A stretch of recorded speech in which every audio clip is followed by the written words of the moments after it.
If you want to learn more about the topics of today's episode, visit the podcast website at naturesecretservice.com. Thanks for listening.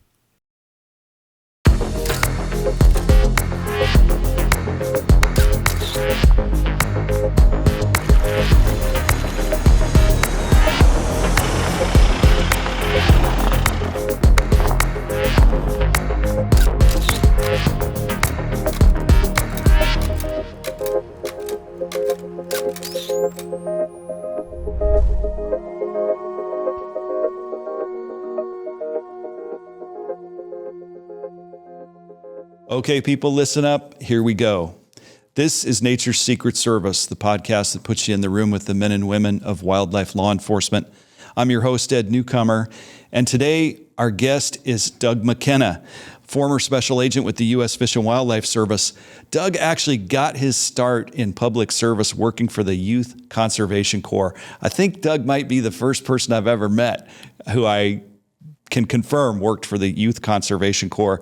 It's still a project or a program that's around. It's a great way for young people to get involved, particularly with conservation issues. But it's a great place for people to get a start with kind of a professional career. He then went on to work for the U.S. Forest Service as a wildland firefighter, and then became a Montana State Game Warden. And he did that job before he was hired to be a U.S. Fish and Wildlife Service special agent. And then he did 25 years as a special agent for the U.S. Fish and Wildlife Service, which is awesome. Most of his experience was in the western United States, a lot of it in the Southwest. He worked in Colorado, Utah, Texas, New Mexico, and Arizona. He's here today to talk to us about a Mexican gray wolf case, which is going to be great. So obviously, it was while he was working in the Southwest. Doug, thank you so much for being on the podcast. It's great to see you again, and I appreciate you being on. Yeah, thank you. It's a true honor. I appreciate the invite. Thank you.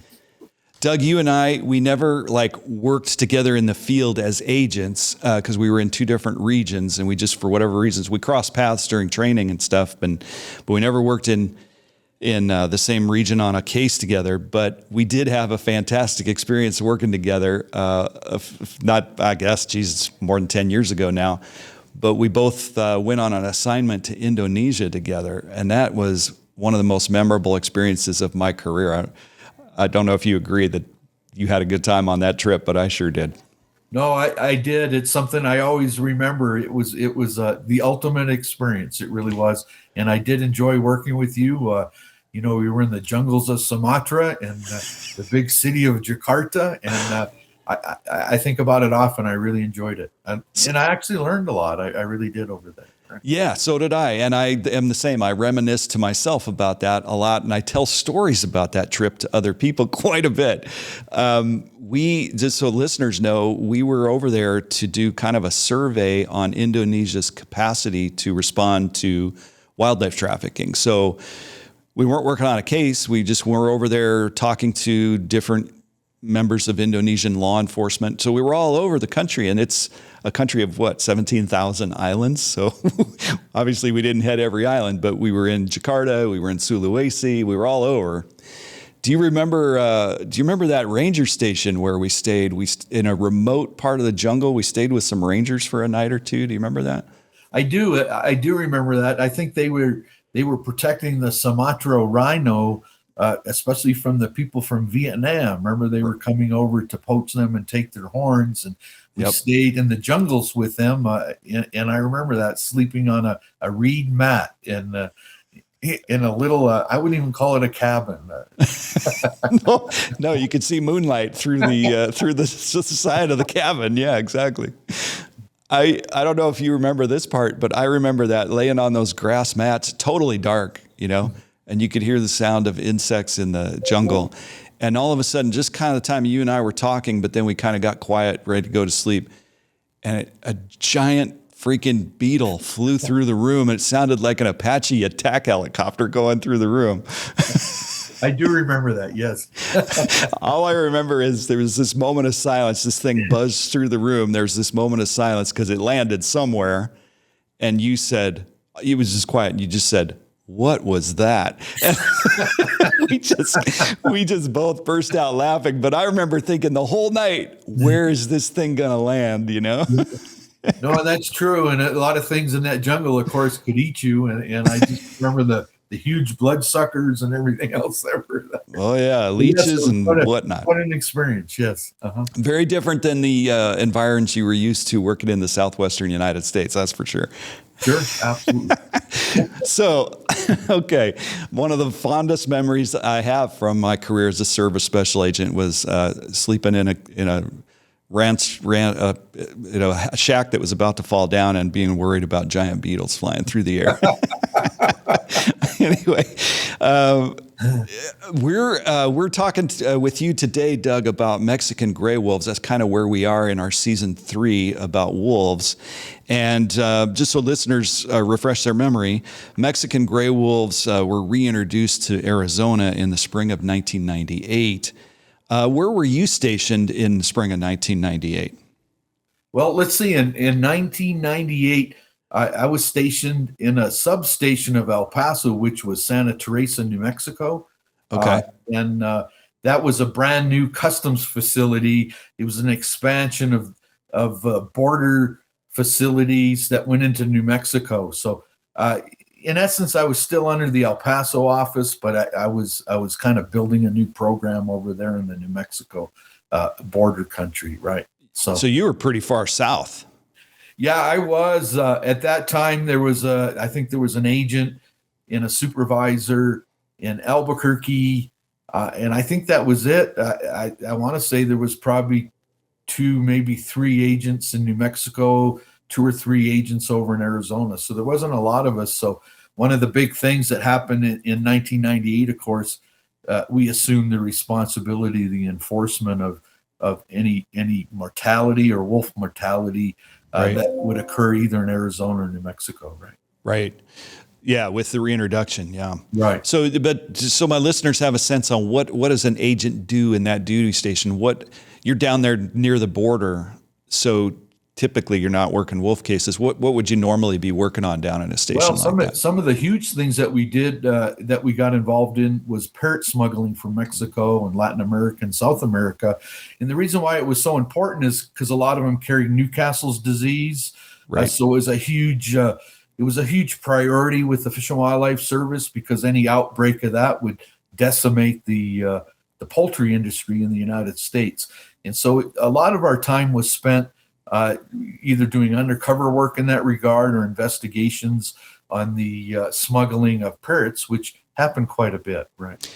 Yeah, I mean, that was 98. I came on in 2002 and was sent to Los Angeles. And I remember it seemed like just about every agent in the Southwest and Southern California was either directly working on a parrot smuggling case or was supporting another agent.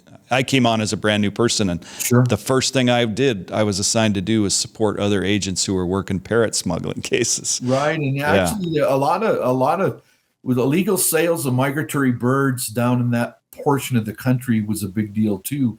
There were a lot of songbirds that were being put in the commercial arena where people would buy them to take them home as pets, and so that was another big thing that we did. And of course, we did a lot of what was called Lasiac cases with the big game animals such as elk and big trophy deer illegally coming out of New Mexico into Texas. Okay. So we spent a lot of time that because the state officers couldn't cross state lines, so they would refer those cases to us, and Right. we would look at those as what we call Lasiac violations. And that was a big part of our work. Yeah, and typically I always describe that, special agents with Fish and Wildlife Service, we assist the states with big game cross-border, or interstate movement of big game, illegally taking big game in the same way that the FBI might assist local law enforcement with stolen vehicles or anything that crosses state lines. Because of the Lacey Act, once you cross a state line, it becomes a federal offense, and we can help the states.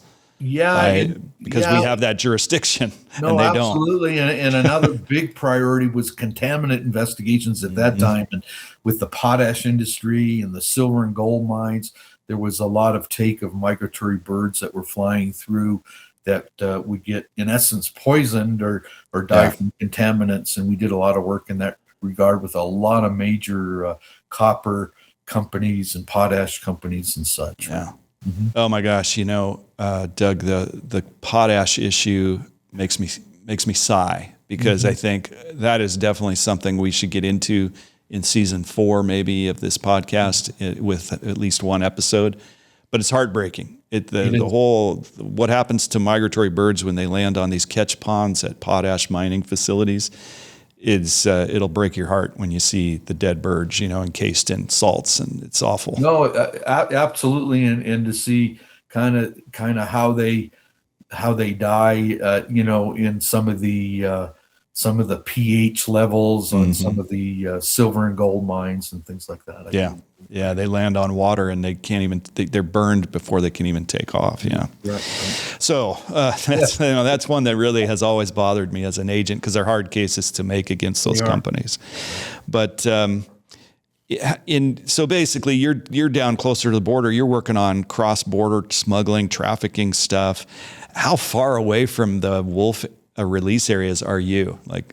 In terms of where I was stationed was 3 or 4 hours. That was all to the north of me. And of course that was a priority with the, at that time, the Division of Law Enforcement, under the service, because it was part of a recovery effort. And, that was one of the highest priorities the region had. So we were all pretty much advised that if assistance was needed, we would be called to do that. You'd make the drive if you had to, exactly. Right? Yeah. So that brings us to October 1998, and you received a report about a dead Mexican wolf being found. Tell us about that. What was the report? What was the information you got initially in October 1998? Well, at that time, during the release of Mexican gray wolves, every one of them was fitted with a radio collar. And so what the biologists would do is they'd follow the wolves with their radio gear and their antennas, and they would mark the locations of the wolves. And of course, if a wolf didn't move for a certain amount of time, it would send out what was called a mortality signal. If it sent out a mortality signal, the biologists would try to see if they could get eyes on it or what, but the service agents would be notified of that, and it was our job to respond, especially if a mortality signal was being heard. And the reason for that was if a wolf did die, then we would assess a crime scene and start collecting evidence in that regard to see, number one, what it died from, and if it was shot or killed illegally, then we would pursue a criminal investigation. Right. Awesome. So when you got this report, what'd you do? What's the next step? Yeah, I got the report, and back in the mid 90s or late 90s, of course, the states didn't want a lot of their people involved in the wolf reintroduction thing. So it all kind of went back on the feds or the Fish and Wildlife Service to work on. And so what happened is a biologist got a wolf mortality signal in the upper part of the Gila, which is part of the Gila Wilderness, which is on this area was on the Arizona-New Mexico state line. So the biologist was trying to get a hold of someone, because we were supposed to report as soon as we could upon a notification. And there was actually a state New Mexico Game and Fish guy on scene who had a big interest in wolves, who later became a wolf biologist, but at the time was a conservation officer. He called me also. So I said I would respond. So wow. I drove up, probably took me 3 or 4 hours to get up there. It's almost midnight. That's a mountain road, windier than heck. And I will tell you, this story is, before the wolves were released, it was my job to contact the sheriff's offices of the different counties. And this occurred in Catron County, where I went in to see the sheriff to tell him we're going to have public meetings and we might need a little bit of help if they get out of hand, because everything was so polarized with people. We might need them for security help. And then another thing is just to let him know that this was all going to occur. And his name was Bob Wellborn, who has passed away. I remember he pointed down the hall and he said, "If you ever come into my county, I'm going to put you in there." And it was the jail. Wow. So, unbelievable. That being said, as I'm in a hurry in my government unmarked vehicle to get up there. I knew I couldn't get a speeding ticket. The whole wolf reintroduction thing is kind of riddled with stories like that. Yes. Normally, Fish and Wildlife agents build very good relationships with the local law enforcement that they work with, whether it's LAPD or the small town local sheriff. We usually never have a problem. But for some reason, when it comes to endangered species work, sometimes we do run into these, particularly in small rural areas, these sheriffs who really take this, I don't know what the right word is. I guess it's just a real hard-headed position. And they'll almost tell you right to their face that they're going to violate the law. Right. They're going to obstruct your investigation. They're going to violate the law. They might even try to arrest you if you come into their county, which is absurd. Right. It must have been frustrating to hear that. Well, I knew a little bit about Bob Wellborn because I had spent time up in the Gila on some other cases that were non-related with the wolf. And really, that's what it all ends up being, is your personal connections with people, even though they might be against, say, an endangered species reintroduction program. He said that, but later on, he got to know me, and I guess he tolerated me. And, the state knew me personally, so they did favors to me. And I remember they would say to me all the time, is the New Mexico guys would say, "Don't tell Santa Fe," because that was the headquarters. And the Arizona guys would tell me, "Doug, don't tell Phoenix." Right. So we kind of had this hidden relationship, which really helped. And that's all just interaction as you as an agent with people that you're working with. Yeah. And for sure. Don't get me wrong, that all changed over time. But back in the 90s, that's the way it was. Right. Yeah, for sure. Relationships between Fish and Wildlife agents and state game wardens local is usually really good. Right. And I want to talk about that a little bit. Why you mentioned that state of New Mexico really was like reluctant to have their wardens assisting Fish and Wildlife Service with this. Why was that? Did you have any idea? I just think they were afraid of the ranchers and the public perception of the people that were against the program. So politically, I think it even went up to the politicians in the state that weren't really supportive of the program. And of course, they got to go in front of the state legislature to get funding and programs. And like New Mexico is sponsored by the hunters, by the elk, deer, antelope hunters. And so they were getting a little bit of negative feedback from the sportsmen.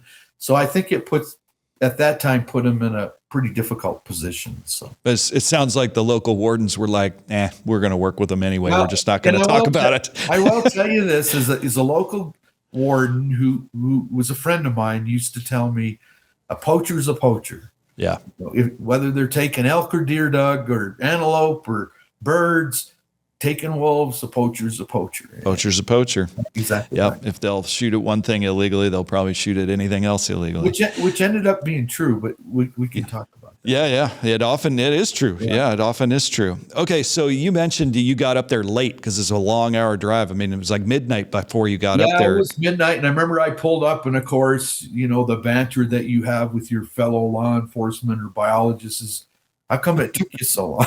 Yeah, exactly. Anyway, got up there, and actually the guy from New Mexico helped me a lot. The CO, he brought in, his supervisor was there, and all three of us started working kind of a crime scene kind of thing, because walk us through that. What are you doing? It's dark. Walk us through what it's like to do a crime scene like that out in the woods. Yeah, we taped it all off, asked the biologist to back off a little bit, walked up, but tried to be real careful where we walked, stay off the road, because this wolf that had died was near a road, down a hill from a road. And so walked in, looked at it, saw some things that seemed kind of out of ordinary. The snout of the wolf looked like it was pressed down into the ground, which told me that it probably didn't die there, or if it did, someone manipulated it. So anyways, you start taking pictures, and then we kind of taped everything off, asked everybody to go home, had someone stay there that night, and then decided, what, we'll reconvene. I think I stayed up there that night, but we'll wait for the sun to come up, because it's really hard to do in the middle of the night when it's dark on a mountain with a flashlight. So Yes. we regrouped first thing in the morning and started to, pick up what we thought, was pieces of meat, a beer can here or there, cigarette butts, anything we could do. Roll the wolf over, look for bullet holes, maybe it was shot over here, but none of that at that time made any sense. So interesting. And then the next thing it decided to do is, after documenting what we call the crime scene, is decided that who would know about this in the middle of nowhere. Now, there was an elk hunt underway. I think it was a muzzle loader type elk hunt in the unit 15 or whatever. So I decided to start contacting hunters and all the camps that surrounded where the dead Nice. was. Good thinking. So hey, before we get to that, Doug, let me just ask you. So at the scene, did you see anything on the wolf carcass? You mentioned shot. Did you see evidence that it might have been shot?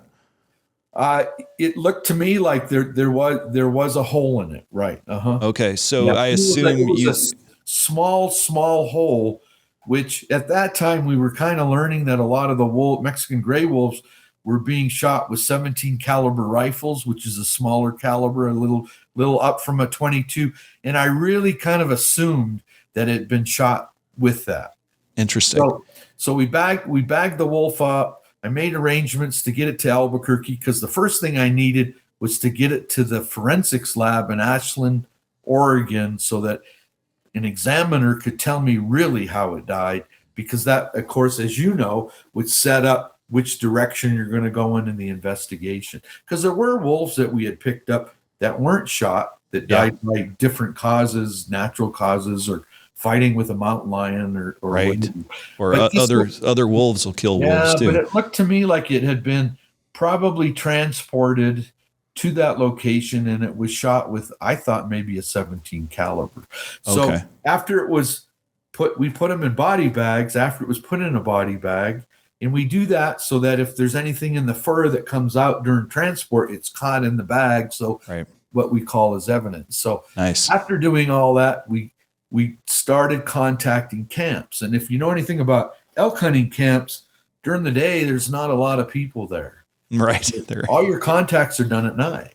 Yeah. Because people come in to eat dinner, they're there. So we were out till 1 o'clock in the morning. And what I really wanted to do was try to get who was there, when they were there.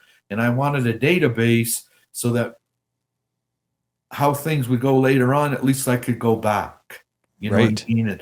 And so, and a lot of people said, oh, we heard a wolf howl, or we heard whatever, some people liked it. And then of course I'd have to stand there and listen to people that didn't like the wolves, because that's part of your job, because you got to remember, you're the ambassador of the Fish and Wildlife Service in that kind of, in that kind of environment. So anyways, probably contacted 10 to 15 camps.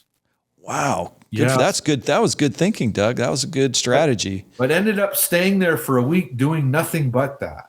And I just wanted to get as much information, because who knows? I was hoping a guy would say, hey, I saw a blue truck, that evening. And then, but I didn't get that. And I'll tell you a funny story. I called Santa Fe. Well, I didn't, because they wouldn't give it to me, but the conservation officer got the hunting list for that unit. So we had a list of all the hunters. Well, I probably contacted less than 10% of them where I was at. So, but that came up later, because I continued that even when I got home. I went and talked to hunters that were from Deming, Las Cruces, Albuquerque, just to get statements to see if they heard anything. So in the end, probably interviewed over 100 people in that case. That's what I call old-fashioned shoe leather detective work. Right. And it's so critical to do. Mm-hmm. It is so critical to get out and talk to people and just find out, because you never know what gem you're going to find out. Right. And I think, you told me this story before, but I remember, didn't you say that sometimes you were out talking to these elk hunters and they would think you were there for something else, and you'd uncover some state violation that the local warden would write a ticket for? What happened? I'd say, well, you know why I'm here. And I kind of learned that to be the intro question. You know why I'm here? Because, cops used to do that to me on a traffic pullover. Like, you know why I stopped you? Right. Yeah, exactly. You know why I'm here. Right. And then they would confess to something totally different. I Right. remember, and I'd have the state conservation officer with me, and the guy would say, well, I didn't mean to shoot my uncle's elk. And it'd be like, what? And so I said, you need to talk to this guy here, and you get a statement. He'd write a ticket to him. And I spent more time in Catron County court on the state violations because I'd have to go in and testify of what I heard during the interview. So yeah, I made a lot of money for the state. But it was, it was a great decision to do that, Doug, because it takes a lot of work to do the shoe leather detective work where you're out talking to people and knocking on doors or knocking on tents. And but it really has the potential to pay off, or at least guide you in it might tell you as much about what didn't happen as what did happen. It's just really important to do that. Yeah. And doing investigations before, I had always learned by interviewing people, you scratch suspects off the list. So exactly, you have a list of maybe 20 people, and then by the time you're done, you're maybe down to 2 or 3 people. I will say in this investigation, the suspect list grew. It grew. It didn't shrink. It grew. Okay. Because a lot of people were anti-wolf. Yeah. They didn't like the wolf. It was gonna inhibit their hunting because the wolves will eat the elk. And so anyways, And interestingly, what's really interesting about that is when everybody you contact there who's anti-wolf, there's kind of 3 things you look for when you're looking at a suspect. Did they have motive? Mm-hmm. Did they have the ability to do the crime, and then the opportunity to do the crime? Mm-hmm. And if you're out there in the woods as an elk hunter and you hate wolves, you have all 3 of those things automatically. You got motive, opportunity, and ability. No, absolutely. And so worked on that pretty hard. And I will say that the game ward, the conservation officer, he lived in Kamado. I stayed at his house. We didn't have any money then, and so we were on travel restrictions, and of course there's not many hotels, so I camped a little bit, and then he invited me, and he lived in a cabin up by Kamado Lake, and I ended up staying at his house, which I'm really grateful for. I slept on the floor next to a wood burning stove. But the big takeaway I got from that was I learned to pack my clothes in my G-Ride. Yes, I wore exactly. the same clothes for probably 10 days straight. He gave me a set of clothes out because he felt so sorry. I guess I stunk. But yeah, probably that. So you didn't feel sorry for you, Doug. You stunk. You definitely stank. I did the same. Even though I was in LA, I always had a bag in my car that had at least 3 changes of clothes in it that I could. I was used to having a suit coat, in case the court's called or the U.S. attorney, I could put it on even if I had a pair of Wranglers on, but I didn't have anything else. But lived out of my truck, ate 8 canned soup, and I had some old sea rations from the Army. And anyways, nice. And then of course management's calling, they want updates, and that I totally understand that. We didn't have cell phones then. I mean, right. We tried to get them. They wouldn't give them. They were too expensive. Anyways, there was no coverage for that up there anyways. So anyways, I think after 10 or 14 days I thought I had done everything I could do. Yeah. And so went back to my station and compiled kind of a dead end though, right? You didn't come up with dead ended. Yep. What did you mentioned this wolf had a radio collar on it? What'd you learn about the wolf in terms of like what number it was? I assume they numbered their wolves like they did up in the northern Rockies. This was an interesting story because when I got back, I had time to do that. It was 493 wolf, 493.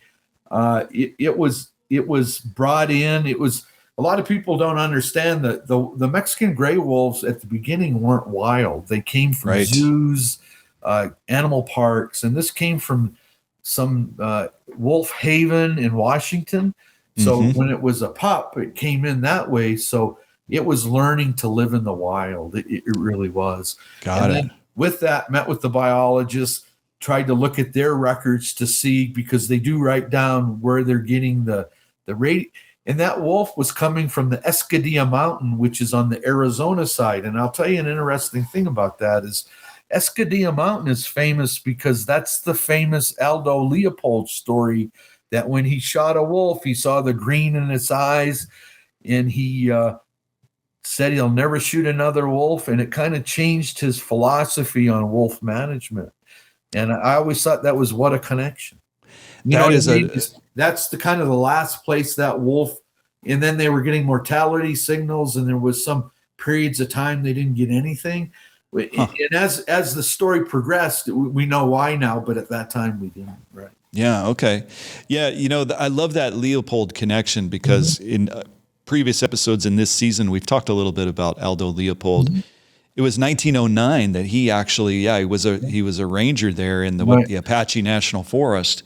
And one of his jobs was to shoot predators. And he shot this wolf, and he lived to regret it. And he ultimately became a strong advocate of wolf reintroduction. And also is one of the most celebrated, naturalists in the country. But it's such an interesting story. I think we all know people, even my dad stopped hunting because he had an incident where he shot an animal, and he just said to himself, I'm not doing that anymore. Right. No, it's totally understandable. Yeah. I assume the lab got back to you with information. What information did you get back from the lab about the wolf's necropsy and all that? Yeah, they believed it had been shot with a 22 caliber. 22 caliber. Okay. And one of the big problems we had, and I hope I'm not giving out secrets, even though this was a long time ago, but one of the problems we had with Mexican gray wolves, because of their size, you're talking about a 40 to 50 pound animal, not 120 pounds like a northern wolf, is a lot of times the bullets went through them. So it was very frustrating on other wolf cases that even this wolf case, you couldn't find a bullet. I see. Unless you were lucky to know where maybe the bullet went past through the wolf, and you could find it in the dirt or sitting in a tree or something. So it made it a little bit more difficult. So knowing that, it was like, who would have a 22? Because that kind of pulls it out of being a predator hunter. Now a 17, a 22, 250, or whatever would put it into maybe a predator hunter shot it by accident, or however you want to put it. But anyways, knowing that, so that case dead ended. I mean, it did. So what I would do is they were putting us on wolf patrols to protect the wolf because they were losing quite a few wolves. On other cases, of course, some of them I was involved in, but I wasn't the case agent on. But anyways, so spent a lot of time in there, in that country, watching and monitoring wolves and talking to people. And I'd always bring up the wolf I was interested in to see. Of course.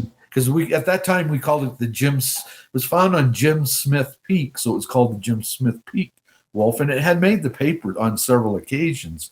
But I will tell you a funny story. I was doing quite a bit of undercover work then. I was buying mountain lions for the state of New Mexico, further south, and they had a responder on me where I could talk to the state guys sitting in the truck up on the mountain, and they were directing me when I was in there. And I got the guy talking, and he started talking about Kamado, and he started talking about the Gila wilderness and his dislike for wolves. And I started really kind of asking him a bunch of questions. And I remember, I think he was the chief of law enforcement or assistant chief. I remember on the mic in my ear, he's like, "Don't go down that road." Interesting. Don't go down. He didn't want you working at your wolf case on his mountain lion case. On his nickel, right. That's hilarious. Didn't the lab report also give you information about what the wolf had been eating just before it died? Yeah, it did. What did they find about that? Because I think that's kind of an interesting side note. I think elk and deer meat, right? Elk and deer, right? Yeah, elk and deer, right. Which is a good sign, right? It's not full of cattle. No, there weren't any cattle. There was no cattle or sheep or anything like that in it. That's good. It was doing what it was supposed to do. Doing what it was supposed to do. Right. So I think one of the things that is interesting, you and I know how this works. Other fish and wildlife agents know how it works, state officers, but it's not like you see on TV where you're working one case and that's all you're working all the time.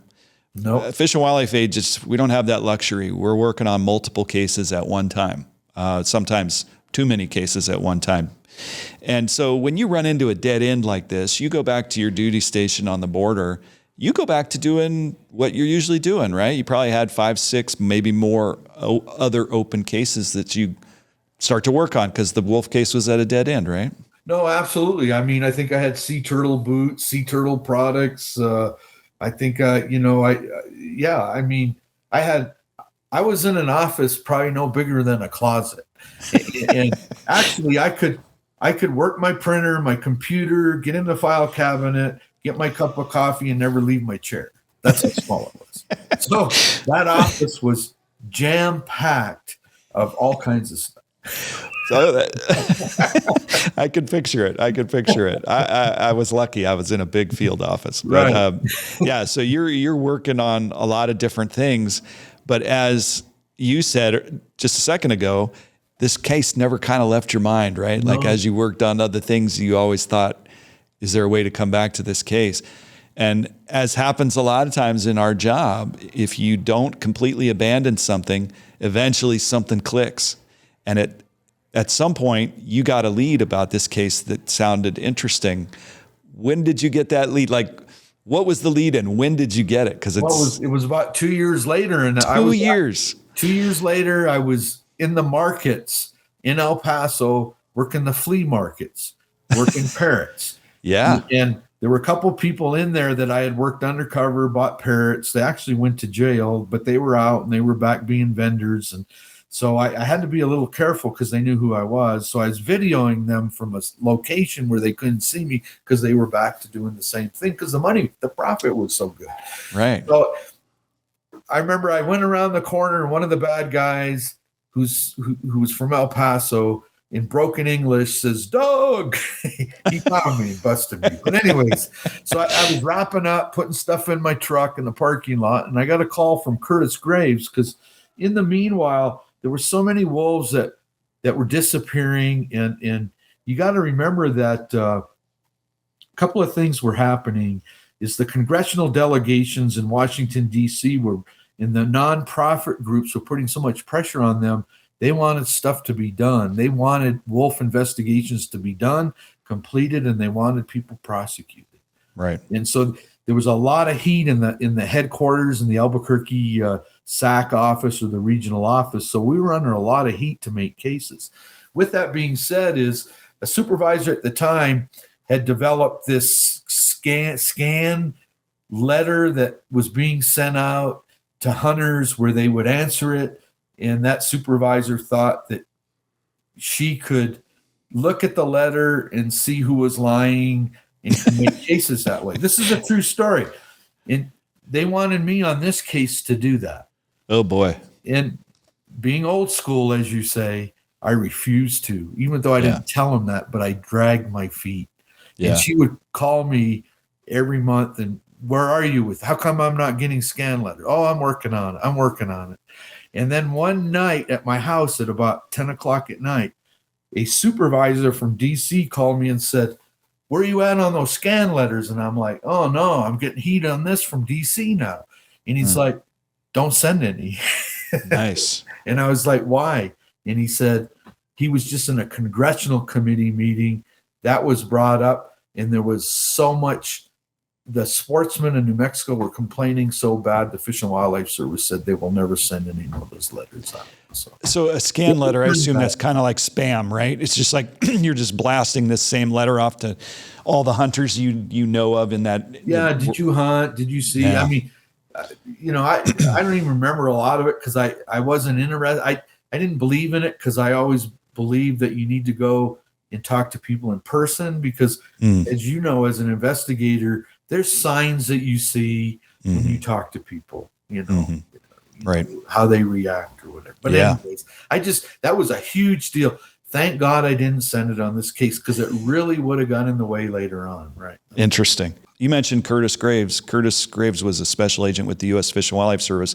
He was the very first agent kind of assigned to that area specifically to work on wolf cases, right? Yeah, because of the problem of all the wolves that were being killed, the Fish and Wildlife Service decided to put an agent as a resident agent in the town which would have been Pine Top, Springerville area, because that would be interconnections, working with it. It was more of a community policing idea. I love that idea. I really did. Still do. I do too.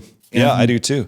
I think it worked, right? Uh-huh. Yeah, it's critically important. And I don't know, we're going to get off on a little sidetrack here. One of the things that always irritated me is that sometimes other agents in the service, sometimes even other supervisors, would kind of like not criticize, but not even belittle. I don't know what the right word is, but would somehow refer to those agents that were assigned to work on specific endangered species issues. Maybe it was manatee issues in Florida, where we had agents assigned only to work on manatee issues, where we still do. And we have the dedicated wolf agents.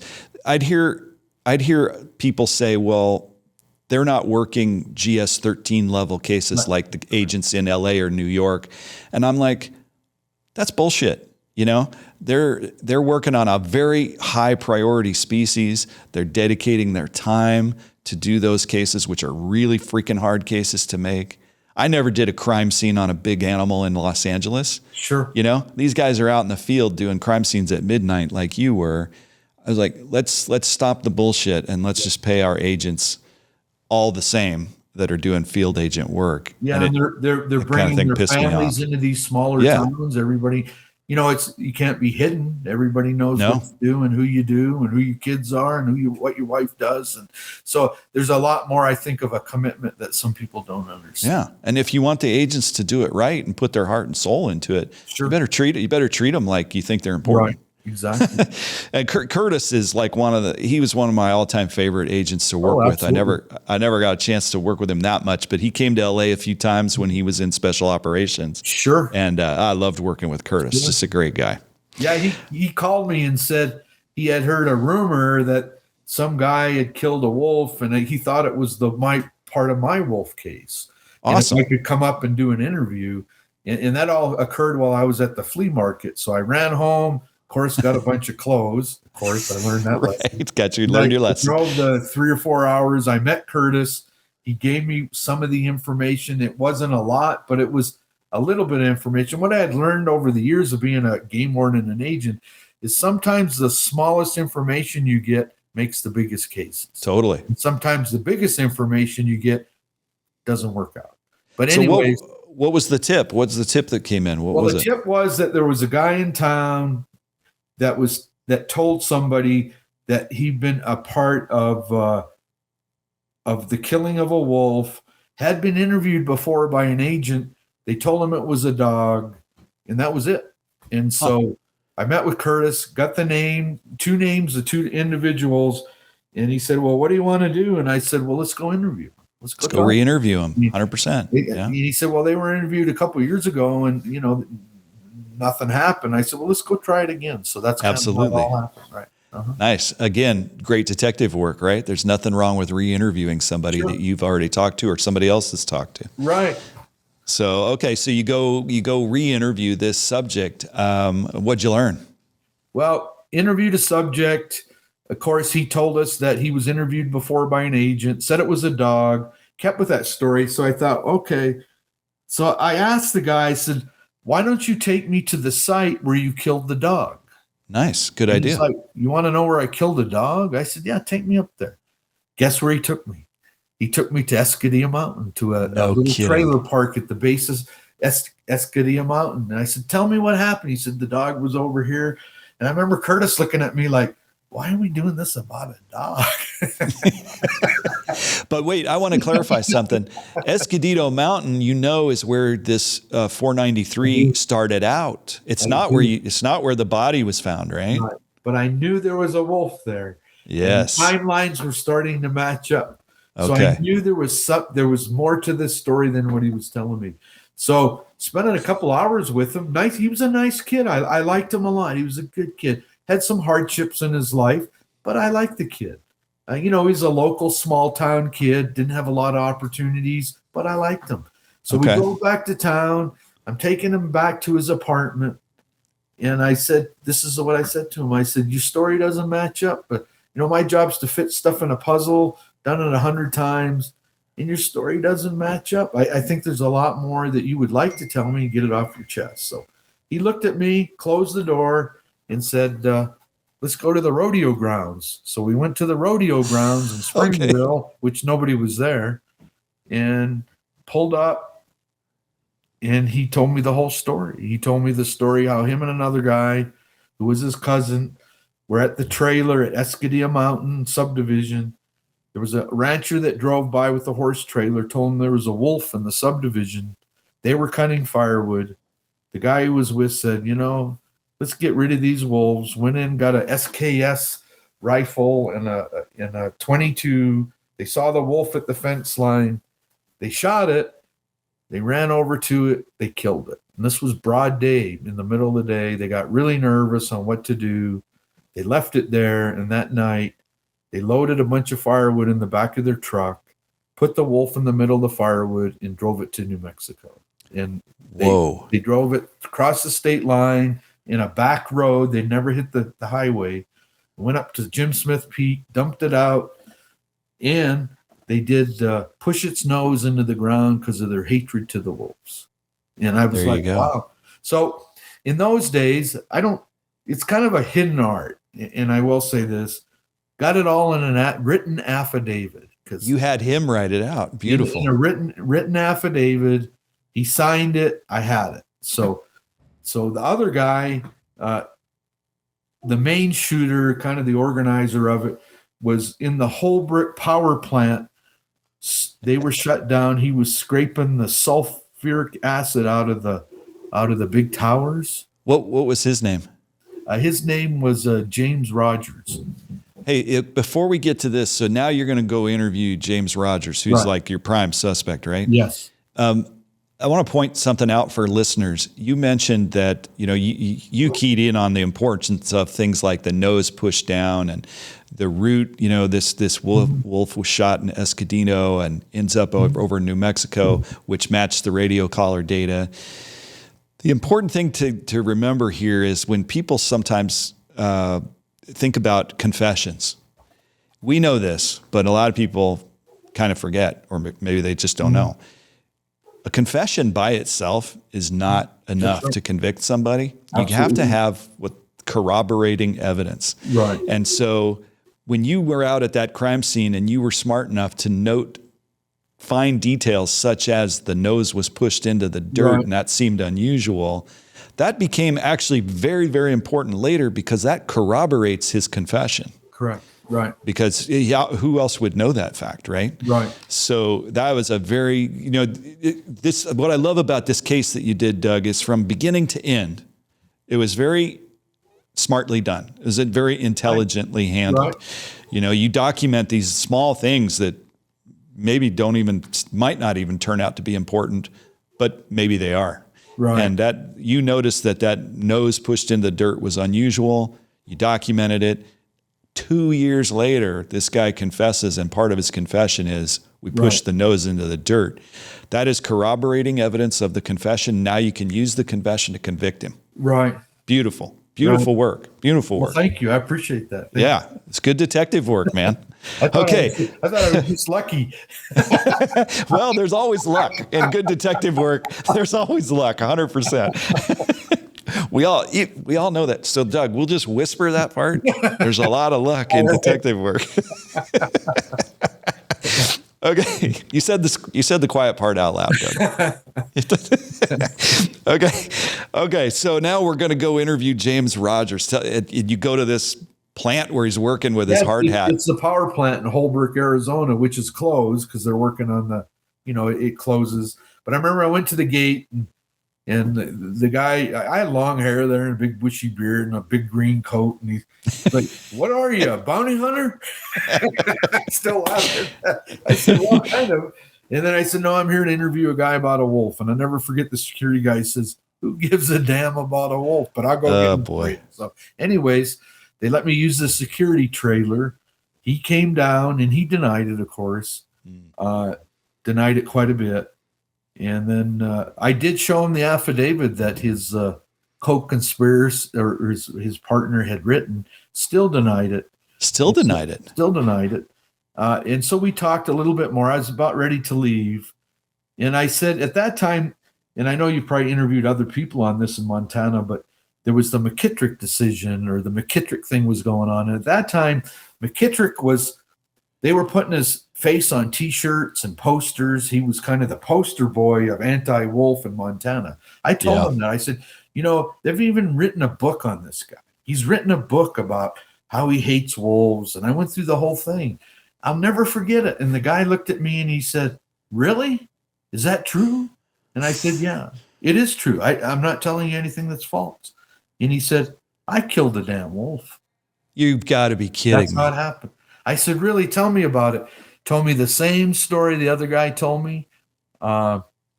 He added a few things in the end, got an affidavit, he signed it. And then I said, "Well, where's the SKS and where's the 22 rifle?" Yeah. And he said, "Well, when the first agent interviewed us, I got so nervous, I drove it to Pueblo, Colorado, and got rid of it and gave him to a relative. I don't remember if it was a cousin or father or mother." He said, "After a year went by and nothing happened, I went and got him back." And so he said, "I got a little nervous, and I don't know why, but he got nervous a week before I showed up. I have no idea why." Interesting. He took them all apart, put them in a plastic bag, and buried them in his backyard at a trailer park. I said, "Well, I need those." He said, "Well, I'm working. I can't get them now, but get a hold of my wife. She's in the trailer park." And he gave me her information. So after I got the affidavit and everything, I started to leave. And so went over to her house. Wait. Go ahead. I just got to reiterate. All right. You got this guy's confession because you told him that McKittrick was a hero among anti-wolf people, and he wanted to be a hero among anti-wolf people. He wanted to be the hero in Arizona as an anti-wolf, get support from all the ranchers and all the people that hated wolves. That's what he believed. He actually believed in that. He kept saying that over and over again. "I'm going to be a hero." And I kept saying, "You got to make sure what you're telling me is true. Don't make anything up to be the hero." And he's like, "No, I'm going to tell you." And he did. It was identical to what the statement that we had got before. And did you kind of have that when you started to tell him about McKittrick? Did you kind of think maybe this guy's got an ego on him and he'll want to? Oh yeah, he'll want to be famous. You can see it. Yeah, that was smart, Doug. He's going to be in a book. I love it. Okay. Found out later the ranchers didn't support him, and little did he know. Well, a little bit of information I got later on about them was from a rancher. But anyway, interesting. Okay, so they weren't okay. Well, that's good. Yeah. Anyway, so went to the house. Yeah, go see the wife. He was there, and there was a little baby there, and I, young gal, and she's like, "Let's go out." So we went in the backyard. Now it's dark. It's like 11, 12 o'clock at night, and we're shining flashlights, and she couldn't remember exactly. I couldn't find an indentation. Couldn't find them. Nothing. But so she was willing to help you. That's good. She really was. She was real cool about it. And then I said, "If you remember where they're at, where he gets home from work or whatever, could you dig them up and take them to the police department?" And then I left, and that night I'm like, "They're gone. You're never going to see those guys." Yeah, they're history. The next morning, the Springerville Police Department lady called me and said, "Hey, I got a couple of guns that are taken apart in plastic bags. They're sitting out front." I was like, "Seriously?" So I went and got them, and there they were. There was an SKS and a 22. So this is where we say the quiet part out loud. That was freaking lucky. That's awesome, Doug. Okay, so she actually found them. Somebody dug them up and turned them in. Whether it was him or her, I don't know, but she's the one who brought them by to the police department. Right. That is freaking amazing. Right. So then I had a supervisor, Steve Middleton, out of Phoenix, Arizona, who came up, and I like Steve because anything big he would come up and get involved in, and I appreciate that. He'd come out into the field, and I remember when I got the affidavit, he was sitting there and he's like, "How'd you do?" And he was from the Southeast, had that accent. Mm-hmm. And I said, "Steve, didn't work out." And he's like, "Damn it, that always happens on these cases." And I handed him the affidavit, and he's like, "I'll be God." That's awesome. So anyways. What a great case, man. Yeah. So, had to fit all the pieces together to make the case. And then of course the big thing for agents in the Fish and Wildlife Service with wildlife cases is getting it accepted by the U.S. Attorney's Office. Yeah, that was my next question is presumably now you go to a United States attorney to prosecute. Who'd you run into at the U.S. Attorney's Office? What was the response? Again, I was up helping Curtis on another wolf case, and it had snowed like a foot. And I was up in Pine Top, and I got a call. U.S. Attorney wants to meet with you first thing at 8:00 in the morning. And I drove up the Mogollon Rim in a snowstorm following a semi. I didn't know I was going to make it. And so I pull into Phoenix. My whole bed of my truck's full of snow. Of course, Phoenix is melting like crazy. And one of the local agents there let me stay at his house because, of course, we're still on travel restrictions. Right. Yeah. And so I went to the U.S. Attorney's Office, met Assistant U.S. Attorney for the first time, Camille Bible. She's now the magistrate in Flagstaff. Nice. I got lucky, again, her dad I had met her dad years ago. He was the BLM state director. So she had a huge background in natural resources and worked with her with the case. And she did a phenomenal job of helping. Fantastic. So she charged him.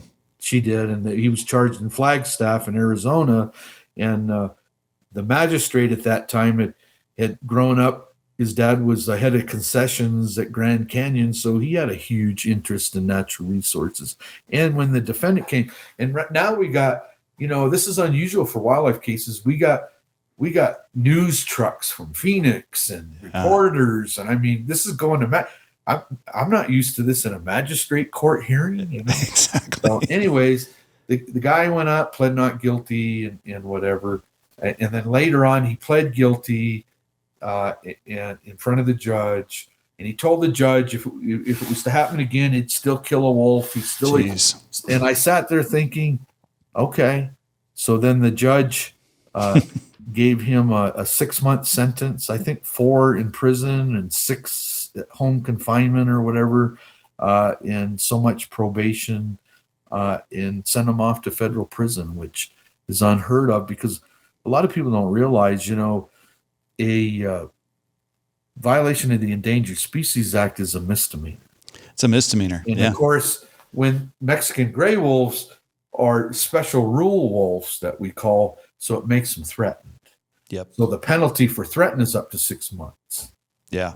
And I remember after all this was being done, reporters are calling biologists, managers. Why didn't he get more time? And I'm like, this is all that the law allows, which is the maximum. So let's be happy with that. But a lot of people, even within the service, didn't understand. Yeah, they don't even understand. That's the penalty. When I speak to the public and you talk to them about that, even if you were to kill the last rhinoceros or the last tiger or the last grizzly bear in the world, under the Endangered Species Act, you'd be facing a maximum penalty of 1 year in jail. That's it. Right. Exactly. It's a Class A misdemeanor. And then, like you said, with wolves, because they're reintroduced and there have to be some special rules, like you said, for management in case there's conflict with livestock. They actually end up with a threatened status, which if it's an endangered animal, the maximum penalty is 1 year in jail, $100,000 fine. If it's a threatened animal, it's a Class B misdemeanor, which is 6 months in jail max and $225,000 fine. $25,000, that's right. Yeah. So so that's kind of one of the things that does help a little bit is under the CFR, the Code of Federal Regulations under special rules, had certain guidelines. Like if you were to walk up to a wolf and say, oh, it's a wolf, and not report it within so many hours to the service, that's a violation. Right. You're like, oh, it's a wolf, and throw it in your truck or you possess it, that's another violation. So time out here because I want to wait for a second to talk about this because this relates to another, I think, in my opinion, very intelligent way you approach this case. Because first of all, let me just say this first. You put a guy in jail for a Mexican gray wolf take case or a poaching case. And to my knowledge, that is the only case where a Fish and Wildlife Service agent has actually put somebody in jail for killing a Mexican gray wolf since reintroduction. Now, I may be wrong. If I am, any agent who has put somebody in jail, please email me and we'll make a correction on a future episode. But I don't think anybody else has put anybody in jail for a Mexican gray wolf. They might have gotten a conviction, but they probably didn't get a sentence of actual jail time. So kudos to you for actually putting somebody in jail. Good for you. Well, no, I appreciate that. And of course, are you aware of any other cases where an agent? I am not. Most get probation, $500 fine or whatever, or pay restitution or something like that. I think some of the other cases we did, that was kind of the end result of it. Right. So first of all, what do we call them? Pre-trial diversion programs. Oh yeah, don't even get me started. So kudos to you. If the guy starts out pleading not guilty and then he changes his plea to guilty, you made that's a very tight case you made, because what that means is he saw the discovery. He pled not guilty, and then the government turned over discovery, and him and his lawyer went through it and were like, we're screwed. Right. You better plead.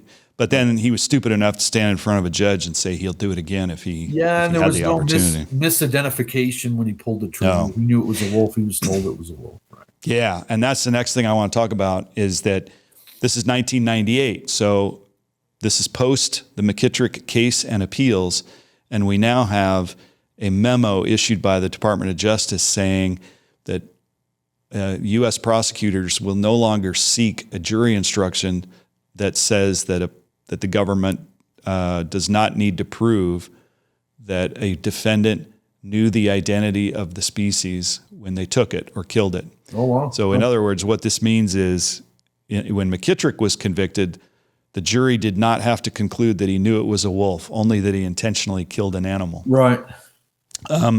But because of this memo, the McKittrick memo, on its own, the U.S. Department of Justice decided, no, now we do have to prove that. We do have to prove that when a person killed a wolf, they knew the identity of it when they shot it, which is not what the law says. Right. And that's not what Congress intended. That's correct. And you had some evidence that they did know it was a wolf when they shot it, which is great. But what I love about you telling this story, when you and I have talked about it before, you say, I don't care if he knew.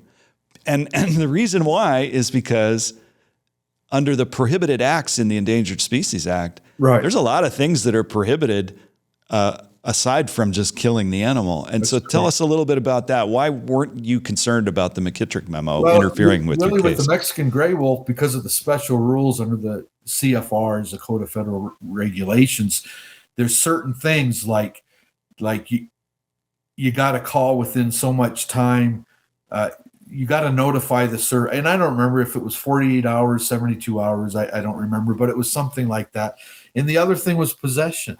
And so those are kind of things that happen after the killing of the wolf, which are different. They're different violations, but I'm going to put a but in here, same penalty. Yeah, exactly.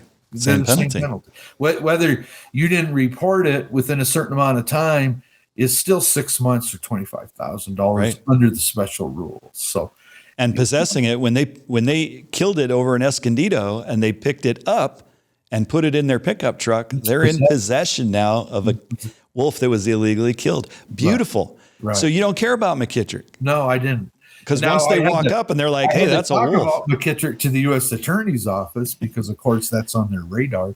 But they concurred and they went with the case. And and there's another element to this too, the transport, right? Mm-hmm. So the transport becomes a Lacey Act violation as well. Yeah, and I want to say I think the Lacey Act was charged. I don't know if I don't think he was convicted of that. I think up front it was talked about with the defense attorneys. And you're absolutely right, because of course the Lacey Act has certain law predications, and one, of course, is a predication of the Lacey Act is another federal wildlife law, as it is tribal law or state law, right? Right. So the illegal possession and then driving it to New Mexico would have triggered the Lacey Act. Right. So they probably pled that out as part of the agreement to plead guilty. I think it was. Yeah. Yeah. But well, Doug, this case, I love this case. I love hearing you tell it. I think it's should be an encouraging case to anybody who's currently working on Mexican gray wolf cases. They can be made. You did a great job on it. I've been asking all my guests, what do you personally think as a former Fish and Wildlife agent, just a citizen, what are your views on the Mexican gray wolf reintroduction and how it's going? Well, I got to give kudos to the people that have been involved with it from the start, because politically it was a nightmare. It's a hot potato. Sometimes, and there's people that are still working in the project that I still hear from. They still call me, but I give them a lot of credit for sticking with it, because I think it's one of those things that it would have been easy to walk away from. Now, do I believe in the Mexican gray wolf program? Of course I do. Do I believe the way it's managed? I'm sure there's different ways, or it can be realigned maybe differently.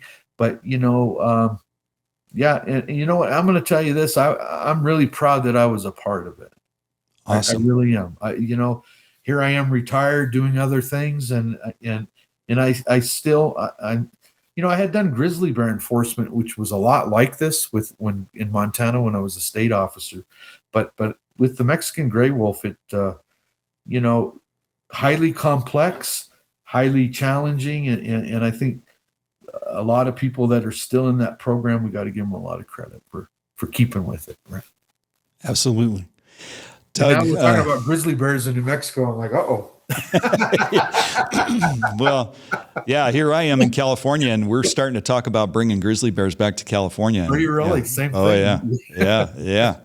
yeah. And we have, there's at least 78, maybe closer to 100 wolves have reclaimed parts of California. There's, I knew some had moved to California, but I didn't know that many. That's quite I was surprised to hear that too. There's three or four packs living in northeastern California, which is, in my view, pretty cool. There's a lot of conflict with cattle industry, but hopefully it'll get worked out. Right, exactly. But Doug McKenna, thank you so much for being on the show. This was a great case. Loved hearing about it. I appreciate you taking the time to tell us the story. Thank you for being on. And I really appreciate the invite. So thank you very much. Great seeing you again. Same. You bring back a lot of old memories, and I appreciate that. Thank you. Good memories, right? Absolutely. All good. All right. Doug, thanks so much for being on the show. Everybody, we'll see you next time. Nature's Secret Service is written and produced by me, Ed Newcomer, and is co-produced by the DHTV team here at California State University, Dominguez Hills. Follow us on social media and connect with us online at naturesecretservice.com.